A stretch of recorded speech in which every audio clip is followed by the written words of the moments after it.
ұлттық бірыңғай тест ұсынатын тренажерлардан бөлек қандай қосымша платформаларға сенуге болады? Енді мен бұны былай деп ашқым келеді, Аяжан. Біріншіден, барлық балаларда мынандай тенденция бар. Тек курс алу керек.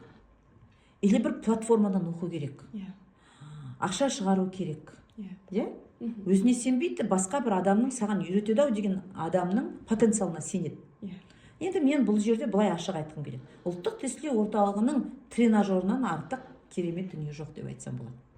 Мысал үшін айтайын. Сіз жоспар құрдыңыз, ұлттық бірыңғай тестілеуді дайындалуға. Ең бірінші неден бастайсыз? Ең бірінші сіз мамандық таңдаудан бастайсыз. Дұрыс қой. Сіз бірінші ата-анаңызбен өздеріңіз ойлана келіп, құба төбелін тауып бір мамандыққа тоқтадыңыз, Сол мамандыққа енді қандай таңдау пән керек деген сұрақ туындайды. Сіз таңдау пәнін таңдап алдыңыз. Енді бұны қалай дайындалам деген сұрақ көтеріледі. Солай ғой.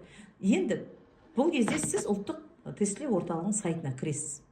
Кіресіз де ең бірінші жасайтын дүниеңіз спецификасын білу керек. Спецификасына, мысал үшін алайық, Қазақстан тарихы. Қазақстан тарихының спецификасында, мысал үшін, былай деп тұр. О жерде 7 бөлімнен тұрады спецификасында. Қандай тақырыптар қамтылады, ол тақырыптарда нені зерттеу керек, қандай сұрақтар құрылады, спецификасында, солай деп тұр. Одан кейінгі екінші дүние спецификасын біліп алдыңыз. Енді ары қарай не істейсіз? Спецификасында жазылып тұр. Кез келген сұрақтың 50% оңай сұрақтар. 20%, 30% орташа деңгейдегі сұрақтарда, 20% өте қиын сұрақтар деп. Өте болғанда жаңағы 20% әсіресе алтын белгімен бітіретін жоғары деңгейдегі білім алып жүрген, өзін солай деп санайтын балаларға, мысалы үшін аналитика жасай алатын, жаңағы салдарын, себебін анықтай алатын, логикалық ойлау қабілетін қосу керек сұрақтарда олар. Сонда фильтрдан өткізіп ойлану қажет ететін сұрақта 20%. Енді сіз біліп алдыңыз, 50% оңай сұрақ, 20% орташа деңгей, 30% орташа деңгейдегі, 20% жоғары деңгейдегі сұрақтар. Енді ол жер жазылып тұрады. Мысалы, тест тапсырмасы 20 болса, оның 10 сұрағы бір дұрыс жауап. Тест, мысалы үшін, спецификасын жазылып тұр.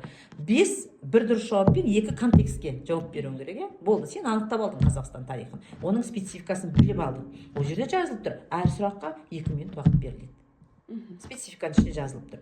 Енді біліп алғаннан кейін келесі қадамың қандай? Енді оқулықтар тізбесін іздеуің керек. Тұр ғой, Ол жерде оқулықтар тізбесі деген не? Мысал үшін, Қазақстан тарихына дайындалу үшін сіз мынанша оқулықты жинап алуыңыз керек. Жазылып тұр. 6 сыныптан 11 сыныпқа дейінгі оқулықтардың тізімі.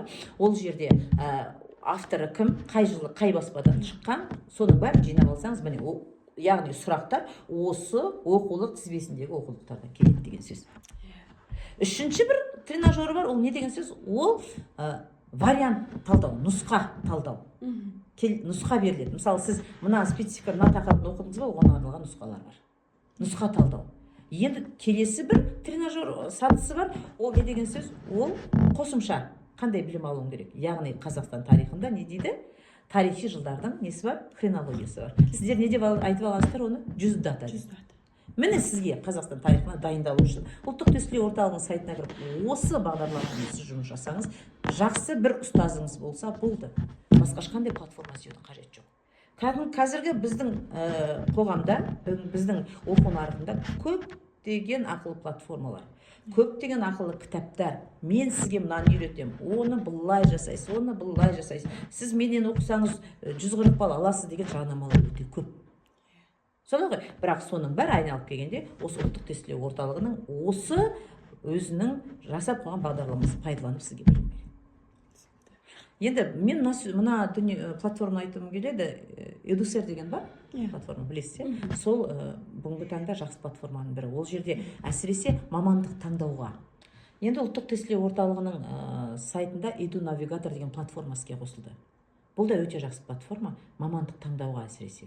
Ол жерде тесттен өтіп, сізге қандай мамандықтар ыңғайлы келеді сіздің психотипіңізге. Ол мамандықтар қандай жоғары оқу орнында оқылады, оның балы қандай, шекті балы, барлық мәлімет сол платформада тұр. Мен сізге осы екі платформаны, әсіресе біздің ұлттық тестілеу орталығының Edu навигатор платформасына кіріп тіркеліп, сол жерде мәлімет алсаңыз, нұр үстіне нұр болар деп айтқым келеді.